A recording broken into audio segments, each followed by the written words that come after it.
జగన్మోహన్ రెడ్డి గారు వైసీపీ వారు మరి ఇంత ఎందుకు పగబట్టారో నా మీద అర్థం కావట్లేదండి. వైసీపీ అధికారంలో ఉన్నప్పుడే జగన్ గారిని కాదని వైసీపీ నుంచి ఎంపీలు, ఎమ్మెల్యేలు, మంత్రులు కూడా బయటకు వచ్చేసి తెలుగుదేశం పార్టీలో జాయిన్ అయ్యారు. అలాగే వైసీపీ నుంచి చాలా మంది వచ్చి 2024 ఎలక్షన్లో తెలుగుదేశంలో జాయిన్ అయ్యారు. అలాగే జనసేనలో జాయిన్ అయ్యి ఎమ్మెల్యేలు, మంత్రులు కూడా అయ్యారు. వాళ్ళు ఎవరిని ఏమన్నారండి వైసీపీ వాళ్ళు? వాళ్ళు ఎవరి జోలికి వెళ్ళరు, వాళ్ళు ఎవరిని విమర్శించరు, వాళ్ళు ఎవరిని ట్రోలింగ్ చేయరు. మరి నా మీద మాత్రం ఎందుకో ఇంత ప్రేమలకు నాకు అర్థం కాదు. ఆ రోజు నాకు ఎమ్మెల్యే టికెట్ వచ్చినప్పుడు అలాగే విపరీతంగా ఎప్పుడో పాత వీడియోలు తెచ్చి సర్క్యులేట్ చేసి వాళ్ళని రెచ్చగొట్టి వీళ్ళని రెచ్చగొట్టి మొత్తం ఆ సీటు నాకు నేను వదులుకునేదాకా నిద్రపోలేదు.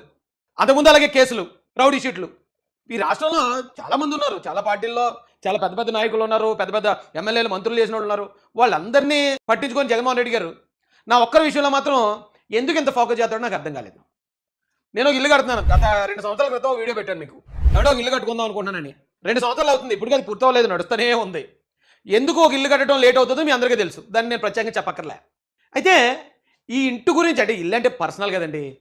భార్యా పిల్లల కోసం మనకు అవకాశం ఉన్న చోట మన సంపాదనో ఆదాయాన్నో అప్పులు చేసుకునో లోన్ తీసుకునో బంగారం తాకట్టు పెట్టో ఏదో ఒక విధంగా ఒక ఇల్లు కట్టుకోవాలనుకుంటాం. పైగా జగన్మోహన్ రెడ్డి గారి దయ వల్ల నా లైఫ్కి అప్పుడు గ్యారంటీ లేదు. నా లైఫ్ గ్యారంటీ లేదు, ఇంత రిస్క్లో ఉన్నాను. నాకు ఏదైనా అయితే, ఇప్పుడు మా అమ్మ లేదు, చనిపోయింది. తర్వాత మా నాన్న చనిపోయారు. ఇక నేను లేకపోతే నా కుటుంబానికి ఇంకెవరు ఉంటారు? సరే కదా అని నేను ఉన్నా లేకపోయినా కనీసం వాళ్ళు ఉండడానికి ఒక ఇల్లు ఉండాలని చాలా కష్టపడి మొదలుపెట్టాను, కడుతున్నాను. ఆ ఇంటి మీద ఈ రోజున వైసీపీ వాళ్ళు మొత్తం ట్రోలింగ్ మొదలుపెట్టారండి. వైసీపీకి సంబంధించిన వాళ్ళు, వైసీపీలో ఉన్న దళితులు ఇంత దరిద్రంగా ఉన్నారండి. ఎలా ట్రోల్ చేస్తున్నారు చూపిస్తాను చాలా అకౌంట్ల నుంచి. ఇక నన్ను ఎప్పుడో పాత వీడియోలు తిప్పేవారు, ఇక పాత వీడియోలు తిప్పిన ఎవరు చూడలేదు. ఈ పాత వీడియోలో అప్పుడున్న సమయానికి ఆయన మాట్లాడాడు అంటున్నారని ఇప్పుడు కొత్తగా ఒక ఇది క్రియేట్ చేసి వీళ్ళు ఏం రాశారు చూడండి ఒకసారి. వైఎస్ జగన్ 2.0 అనే ఒక ఇన్స్టాగ్రామ్ అకౌంట్ నుంచి ఉన్న వీడియో చూపిస్తున్నాను మీకు. ఇంకా మొత్తం మీకు టోటల్గా చూస్తే మీరు కొడితే రాయేష్ మాసన్ ఇల్లు కొట్టి వచ్చేస్తుంది. ఇంకా కన్స్ట్రక్షన్ పూర్తవలేదు. ఎంత పాపులర్ చేశారండి ఇంటిని. ఏంటో నేనంటే అంత ప్రేమ, అంత పగ ఏంటో మరి నాకు అర్థం కావట్లేదు. ఏ రాశారండి? మాసన్ మీడియా, మాసన్ రాయేష్. కాకినాడలో అద్దీంట్లో బతుకుతూ నెలకు అద్దె కట్టుకోవడానికి కూడా గతిలేని నీకు టీడీపీ ప్రభుత్వం అధికారంలోకి వచ్చిన ఏడాదికే 3-4 కోట్లు పెట్టి ఇల్లు ఎలా కడుతున్నావు? 50 లక్షలు పెట్టి కారు ఎలా కొన్నావు? నీకు ఇన్ని కోట్లు టీడీపీ ప్రభుత్వం వచ్చినంటేనే ఎక్కడి నుంచి వచ్చావు? ఎలా సంపాదించావు? టీడీపీ ప్రభుత్వం వచ్చిన అంటే మొదటిదాకా 2 కోట్లు అనేవారండి. ఎట్రా ఎంత చెప్తున్నారు అంటే మన ఇల్లు అంత అందంగా ఉందా, అంత కాస్ట్లీగా అనిపిస్తుందా అనుకునేవాడిని. ఇప్పుడు మళ్ళీ పెంచి 3-4 అంటే 3కి 4కి మధ్యలో ₹1 కోటి ఉందిరా నాయన. అది 3 కోట్ల 4 కోట్ల, కనీసం అబద్ధం అన్నా ఏదో ఫిక్స్ అయ్యి చెప్పండి. అంటే 3-4 కోట్లు పెట్టి ఎలా కడుతున్నావు ఏంటని అంటే ఒక ప్రచారాన్ని దళితుల్లోకి తీసుకెళ్లారు. ఎందుకంటే అండి, ఈయన అధికారంలో ఉన్నప్పుడు, జగన్ గారు అధికారంలో ఉన్నప్పుడు ఓట్ బ్యాంక్గా ఉన్న క్రిస్టియన్స్ కానీ, దళితులు కానీ, ముస్లిమ్స్ కానీ వీళ్ళని జగన్మోహన్ రెడ్డి చేస్తున్న అన్యాయాలు ఎప్పటికప్పుడు చెప్తూ చైతన్యపరుస్తూ నేను బాగా డ్యామేజ్ చేశాను అనుకుంటాండి. ఎందుకంటే ఈ ఎలక్షన్ అయిపోయి 2 సంవత్సరాలు అయిపోయింది. ఇప్పటికీ నా మీద ఇంత పగబెట్టుకుని ఆ ఇంటిని కూడా ఇంత ట్రోల్ అంటే వేరే పలానా చోట 100 ఎకరాలు కొన్నాడు, 50 ఎకరాలు కొన్నాడు, లేకపోతే పలానా చోట బిల్డింగ్లు బొల్లేరులు కొన్నాడు అనేది లేక, సొంత ఊర్లో పల్లెటూరు అండి అది. ఉత్తరకేంచి అంటే చిన్న గ్రామం. ఈ గ్రామంలో స్థలం కాస్ట్ ఎంత ఉంటుంది? ఇప్పుడు నేను ఇల్లు కట్టే కాస్ట్కి కాకినాడలో స్థలం రాదు నాకు. నా సొంత ఊర్లో నేను ఇల్లు కట్టుకుంటే దానికి ఎంత ట్రోలింగ్. సరే మీ లెక్కకే వస్తున్నాను, నేను లెక్క చెప్తాను. జగన్మోహన్ రెడ్డి గారు లెక్కలు చెప్తారు. మరి నాకు దమ్ముంది. ఇప్పుడు చాలామంది అంటున్నారు ఇంట్లో అద్దె కట్టుకోవడానికి ఇబ్బంది పడ్డాను. అరే ఒకసారి ఒక్కొక్కడు లోలో ఉంటాడు, ఇల్లు అద్దె కట్టుకోవడానికి ఇబ్బంది పడతాం, కరెంట్ బిల్లు కట్టడానికి ఇబ్బంది పడతాం. అంత మాత్రం ఎప్పుడు ఇంకా అలాగ ఉండిపోవాలా? అంటే రాజేష్ మహాజన్ అంటే ఎప్పుడు ఇంకా అలాగ ఉండిపోవాలని కోరుకుంటున్నారా? లేకపోతే ఎస్సీ కులంలో ఉన్న వాళ్ళు ఎప్పుడు అలాగ ఉండాలని జగన్ గారు ఆలోచిస్తున్నారా? ఏంటే మీ పరిస్థితి? నేను ఎప్పుడు 2019-20 సమయంలో నిజమే ఆ ఇబ్బందులు పడ్డాను. ఆ తర్వాత మళ్ళీ 21 తర్వాత ఎప్పుడైనా నేను ఇబ్బందులు పడుతున్నాను, నేను కరెంట్ బిల్లు కట్టుకోలేకపోతున్నాను, నేను పేదరికంలో ఉన్నాను ఎప్పుడైనా చెప్పానా? మళ్ళీ ఎప్పుడంటే జగన్ గారు నా 2 కార్లు ఆపినప్పుడు మాత్రం ఒకసారి చెప్పాను, ఫండ్ రైజింగ్కి వెళ్ళాను. అంతేగాని నేను ఇబ్బందులో ఉన్నా, నేను అడుగుతున్నాను మీకు ఎప్పుడు చెప్పాను రా బాబు? రాజేష్ మాసానికి ఆదాయం ఉందో, ఒకవేళ మీలాంటి వాళ్ళకి ఇలాంటి పేటీఎం గాళ్ళకి ₹5 ₹10 వస్తుందేమో, కానీ రాజేష్ మాసానికి ఒక ఆదాయం ఉందని ఆధారం చూపిస్తాను నేను. ఇల్లు ఎంత ఖర్చు అయింది? మీరు 3 కోట్లు 4 కోట్లు అంటే నమ్మేసోడు ఎవరు ఉంటాడు? కానీ నాకు ఎంత ఆదాయం వచ్చిందో చెప్తాను, ఎక్కడి నుంచి తెచ్చాను చెప్తాను. మరి జగన్ గారు ఎక్కడి నుంచి తెచ్చారు అంటే చెప్తారా? గవర్నమెంట్ వచ్చి 2 సంవత్సరాలు అవుతుంది. ఎక్కడన్నా ఎంక్వైరీ చేసి ఒక ఇసుకలోనో మట్టిలోనో లేకపోతే ఏ లెక్కర్ షాపులోనో ఎక్కడన్నా నేను ఇన్వాల్వ్ అయినామో కనుక్కోండి. నేను ఎంతోమంది ఎమ్మెల్యేల కోసం పనిచేశాను. ఆల్మోస్ట్ చాలా వరకు ఆ ఎమ్మెల్యేల కోసం అవతల వైసీపీ ఎమ్మెల్యేల మీద నేనే పోరాటం చేశాను. గెలిచిన తర్వాత ఏ ఎమ్మెల్యే గారి దగ్గర నుంచి అన్న ఒక్క చిన్న సహాయం పొందానేమో అడిగానేమో కనుక్కోండి.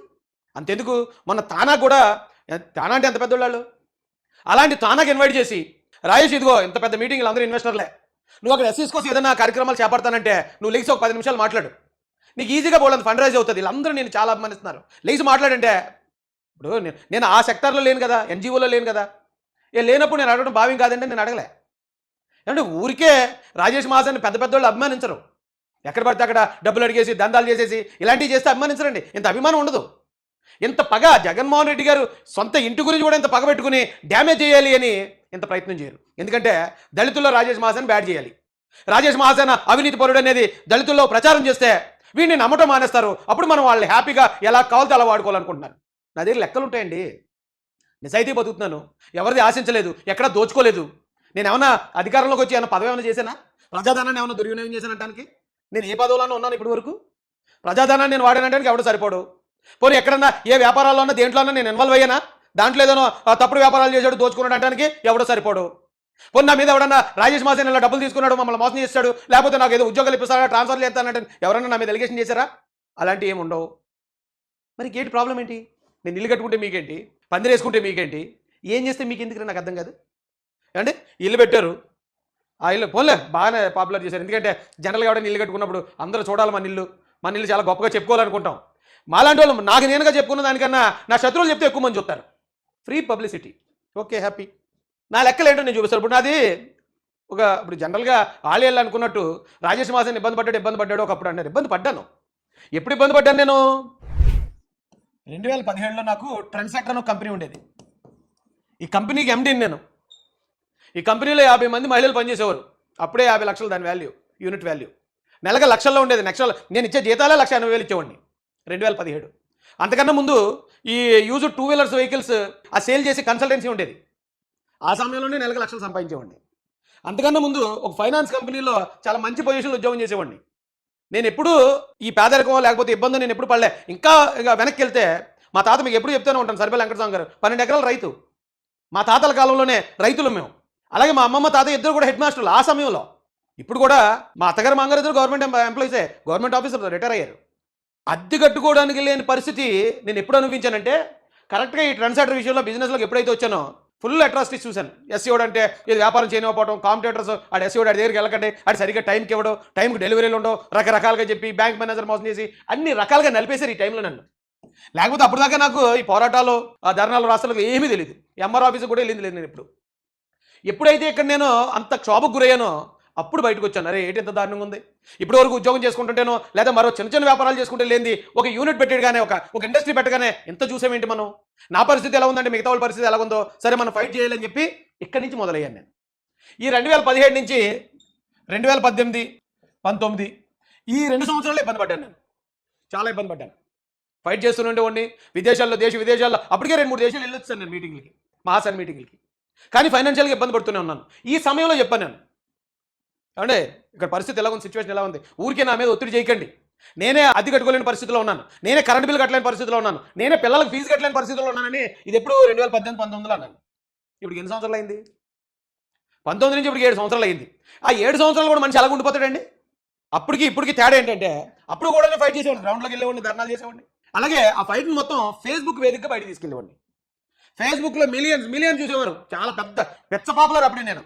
ఎక్కడ పడితే అక్కడే. అంటే ఇక్కడ ఉండి నేను ఒక పోరాటం చేస్తూ ఉంటే కువైట్లో ఒక 50 మంది 100 మంది తయారయ్యి నాకు సపోర్ట్ చేస్తానని ముందు రావడం ఏంటి, ఇజ్రాయెల్లో తయారవడం ఏంటి, దుబాయ్లో తయారవడం ఏంటి, వాళ్ళందరూ నేను అక్కడికి ఇన్వైట్ చేసి అక్కడ మీటింగ్లు పెట్టి మంచి ఆతిథ్యం ఇచ్చి మళ్ళీ పంపించారు మా నాయకుడు అని చెప్పి, ఓన్లీ ఫేస్బుక్ ద్వారా. అయితే 2021లో నేను ఇంకో పని చేశానండి. 2021కి వచ్చేటప్పటికి నేను ఏం చేశానంటే ఇదే పని, అదే ఫైట్ని మహాసేన మీడియా అని మార్చి ఇక ఈ స్టూడియో ఓపెన్ చేశాను. ఇది చాలా చిన్న రేకుల షెడ్. ఇక్కడ ఈ ఎక్విప్మెంట్ తోటి 21లో ఓపెన్ చేశానండి. ఇప్పుడు 21 8వ నెలలో ఓపెన్ చేసి యూట్యూబ్ ఛానల్ పెట్టిన అందేసుకోదు కదా, టైం పడుతుంది కదా. ఒక వీడియో దీనిలో మాట్లాడటం మొదలుపెట్టాం. ఫేస్బుక్లో ఫైట్ చేస్తూనే ఒక్కొక్క వీడియో దీంట్లో పెట్టడం మొదలెట్టిన తర్వాత ఒక 6 నెలలకి, అంటే రఫ్గా 2022 ఫిబ్రవరి మార్చ్ ఆ టైంకి దీని నుంచి ఇన్కమ్ స్టార్ట్ అయింది. చాలామంది అంటారు యూట్యూబ్ నుంచి అంత వచ్చేస్తుందా, యూట్యూబ్ నుంచి అంత ఆదాయం ఉంటుందంటే అందరికీ ఉండకపోవచ్చు, వచ్చేవాళ్ళకి వస్తుంది. అది 10 రూపాయలు రావచ్చు, 10 లక్షలు రావచ్చు, 10 కోట్లు కూడా రావచ్చు. అలాంటి వాళ్ళు లేరా యూట్యూబ్లో? దాన్ని కూడా ఆధారాలు చూపిస్తాను నేను. ఇల్లు ఎలా కట్టారు మీరు అని అడుగుతున్నాను నన్ను. నేను ఆధారాలు చూపిస్తాను, మరి జగన్ గారు కూడా ఆధారాలు చూపించాలి నాకు. ఇప్పుడు చిన్న ఎగ్జాంపుల్ చెప్తాను, ఎందుకంటే యూట్యూబ్ ఆల్గరిథం ప్రకారం ఎంత ఇన్కమ్ ఏంటి దాని వివరాలన్నీ బయట పెట్టకూడదు, పెడితే అది ఛానల్కి ఎఫెక్ట్ అవుతుందన్న. అందుకే మీకు ఎగ్జాంపుల్ చెప్తాను, ఒక చిన్న ఎగ్జాంపుల్. నేను ఇప్పుడు కార్లు కొంటేనా ట్రోలింగా, ఇప్పుడు మీరు తమిళనాడు చూసుంటారు, ఇల్లు కడితేనే ట్రోలింగా అని. కరెక్ట్గా ఇలాంటి వీడియో ఒకటి గతంలో కూడా మాట్లాడాను. ఇప్పుడు పవన్ కళ్యాణ్ గారు 10 ఈ కొన్న రెంట్ అయ్యే స్కార్పియోలు, అప్పుడు కూడా సేమ్ వైసీపీలు ఇలాగే మీరు పలానా వాళ్ళకి చంద్రబాబు నాయుడు గారికి అమ్ముడిపోయి చంద్రబాబు నాయుడు గారు కొనిచ్చారని చెప్పి ఆయన మీద ట్రోలింగ్ చేస్తూ ఉంటే అప్పుడు ఒక వీడియో మాట్లాడాను, కార్లు కొట్టేనే ట్రోలింగా రండి మీకు అది చెప్తానని. 10 కార్లు కొనలేని పరిస్థితుల్లో పవర్ స్టార్ పవన్ కళ్యాణ్ గారు ఉన్నారా, చిరంజీవి గారు ఆస్తులు ఎంత, మీ ఆస్తులు ఎంత అని చెప్పి అఫిడవిట్లతో సహా చూపించాను ఆ రోజున. అయితే ఇప్పుడు ఈ వీడియోకి సేమ్ ఒకటే తమ్మునేల్ కాబట్టి దాన్ని ఎగ్జాంపుల్ చూపిస్తున్నాను మీకు. ఈ వీడియో 1.8 మిలియన్ చూసారు, అంటే 18 లక్షల మంది చూసారు. ఈ 18 లక్షల మంది చూస్తే దీనికి వచ్చిన ఇన్కమ్ ఎంత అంటే అండి 63,541 ఒక్క వీడియో. ఆ ఒక్క వీడియోకే 63,541 రూపాయలు వచ్చింది 18 లక్షల మంది చూస్తే.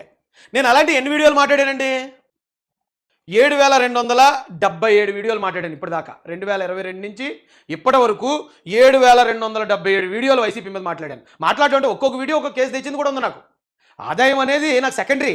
ఫస్ట్ ఏంటి, జగన్ మీద ఆ రోజున ఒక వీడియో మాట్లాడాలంటే ఖచ్చితంగా జైలుకి వెళ్ళాలి, హౌస్ అరెస్ట్ అవ్వాలి, కేసులు పెట్టించుకోవాలి, కోర్టులకు తిరగాలి, రౌడీ షీట్లు ఓపెన్ చేయించుకోవాలి, హత్యా ప్రయత్నాలకు గురవ్వాలి.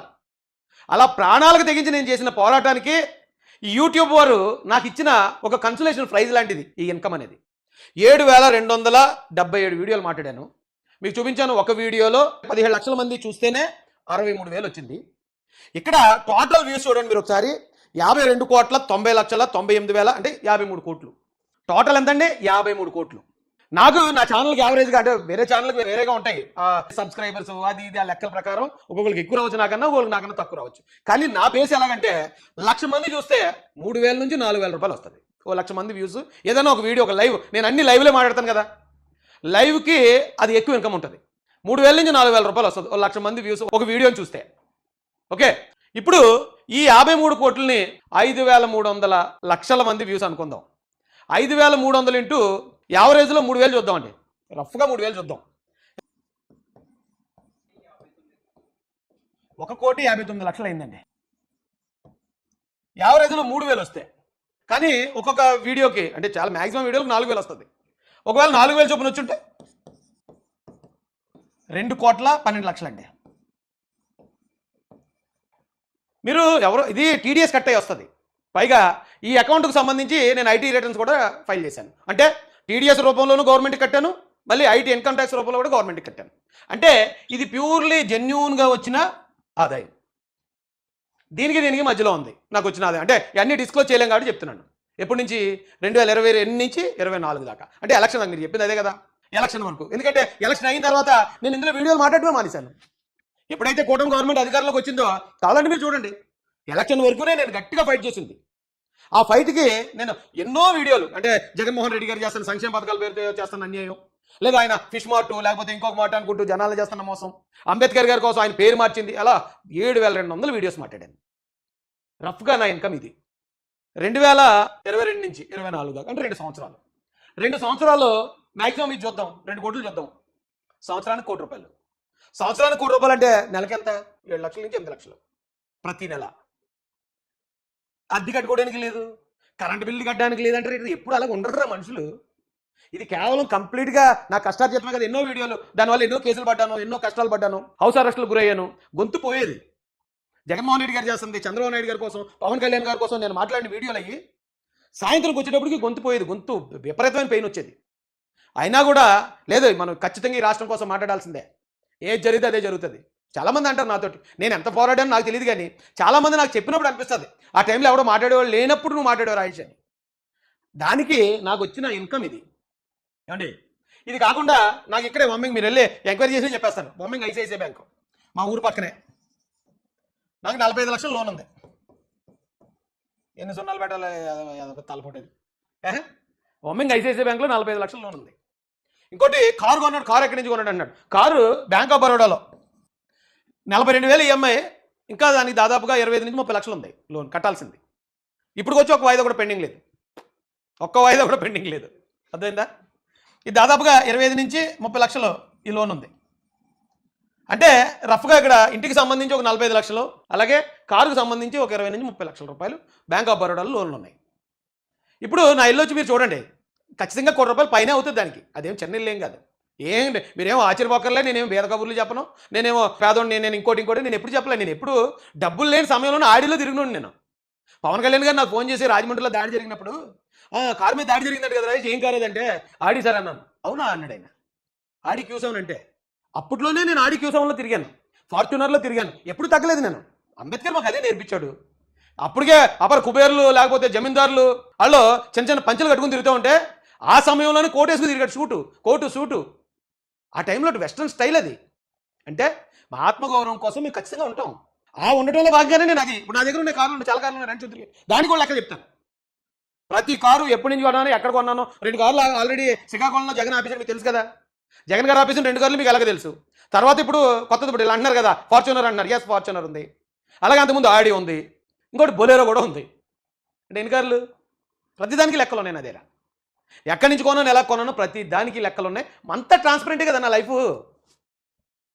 మీరు ఏమనుకుని మరి నన్ను ఇలా ట్రోల్ చేస్తున్నా తెలియదు. ఒక అందుకు మంచిగా చేస్తున్నారు మీరు, ఎందుకంటే ఇవన్నీ ప్రజలకు చెప్పుకోలేను నేను. చెప్పుకునే అవకాశం ఇస్తున్నారు మీరు. మీకు అర్థమైందండి? ఇది నా పరిస్థితి. ఒకవేళ ఎంక్వైరీ చేసి చూడండి ఎక్కడైనా ఏ ఎమ్మెల్యే గారి దగ్గర. ఇప్పుడు గతంలో మేము ఎలక్షన్ అప్పుడు చాలామంది ఎమ్మెల్యేలకి నేను క్యాంపెయినింగ్కి వెళ్ళాను, స్టార్ క్యాంపెయినర్ నేను. వెళ్ళినప్పుడు నిడదవోలు శాసగిరి గారిని కనుక్కోండి. నేను అక్కడ మీటింగ్ పెట్టాను, ఆయన కోసం ఎస్సీలతో మీటింగ్ పెట్టాను. మనం ఎందుకు కూటమి ప్రభుత్వాన్ని గెలిపించాలని నేను పెద్ద మీటింగ్ చేశాను అక్కడ. ఆ మీటింగ్ అయినా కవర్లో పెట్టో 1,00,000 రూపాయలు ఇస్తున్నాను నాకు. ముందు 50,000 తెచ్చాడు, తెచ్చిస్తుంటే వద్దండి డబ్బులు వద్దండి అన్నాను.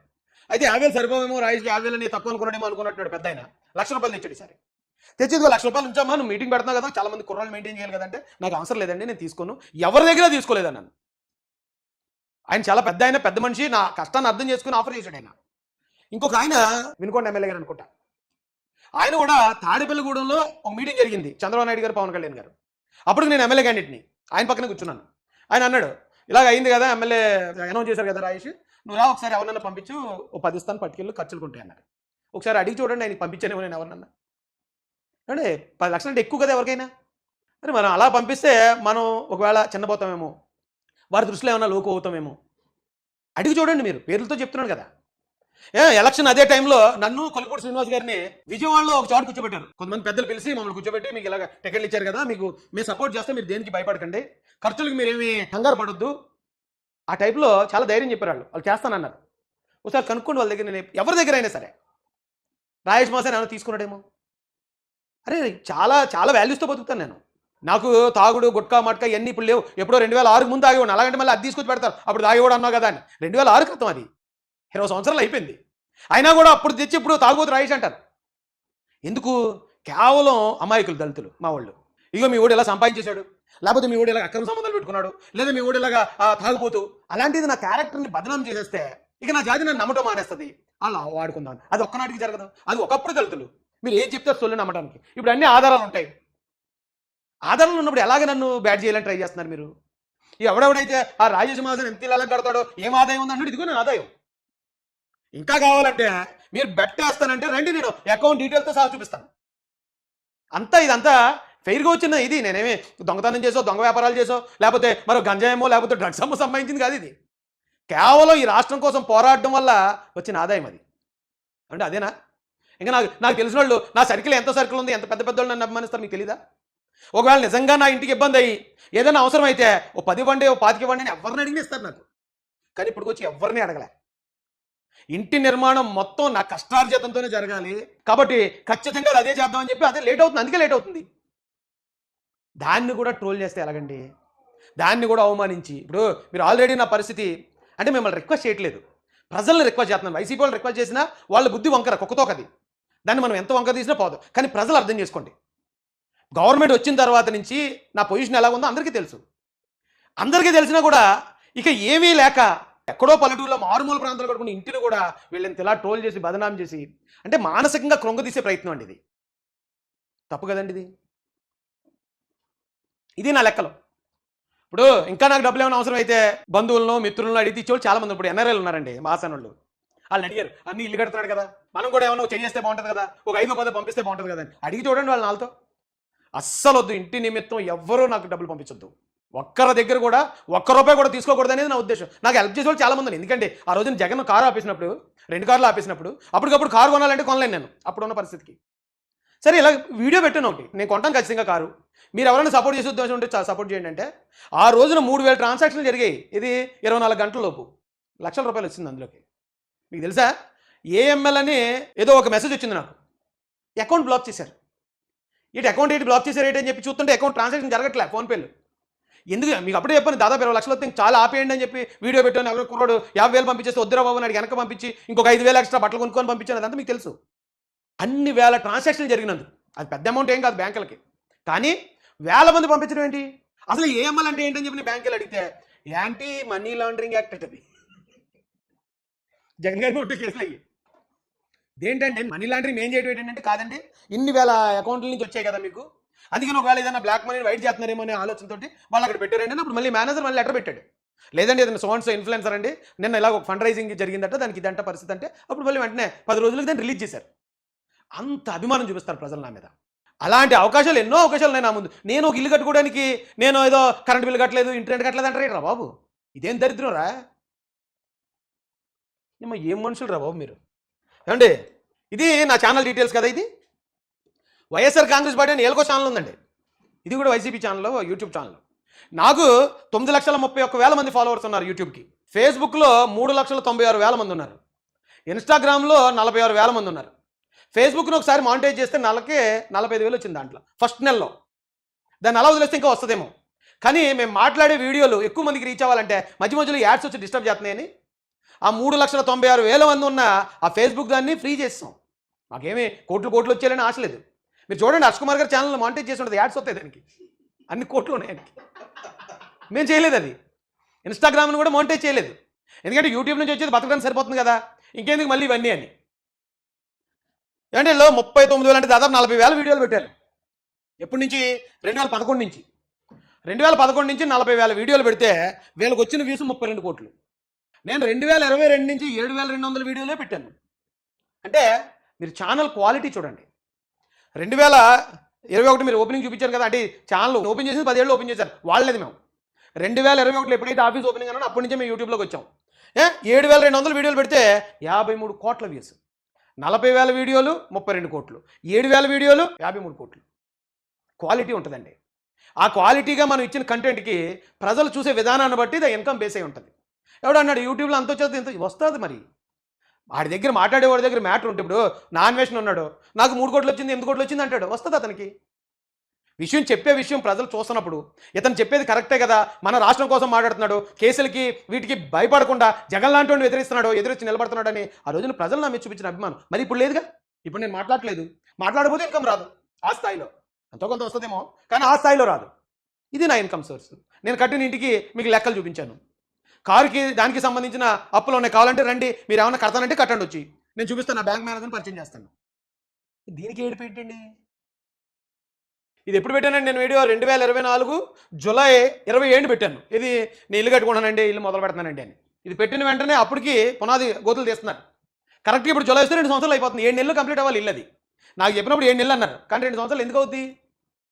ఉంటాయి కదా ఏ కారణాలు, ప్రతి ఒక్కరికి ఏ కష్టాలు ఉంటాయి కదండి. దాన్ని కూడా పట్టుకుని